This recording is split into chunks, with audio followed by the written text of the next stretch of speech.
nám tak, pretože takto vymýšľala aj Paulinka a aha, čo z nej vyšlo. Junior, Marcel a Zdeno z Popradu.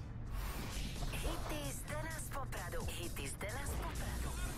Kúpil Zdeno z Popradu. Čo počujete v pesničke? Majster Pavla z Levoče. Ahoj, Pavla.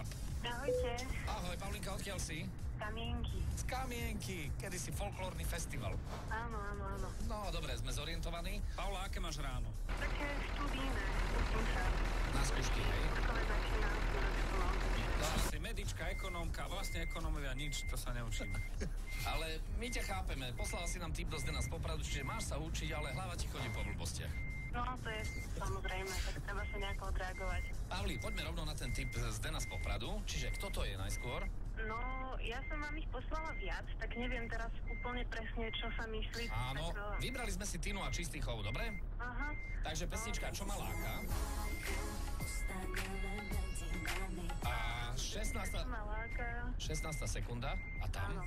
Bolo tam, že nahlas močíš. To, čo ma láka, vieš len ty a nahlas močíš takto?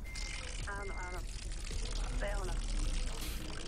No dobre, tak poďme overiť, že či to tam je naozaj. Vieš len ty a nahlas močíš. A sme spokojní, musíme ti povedať.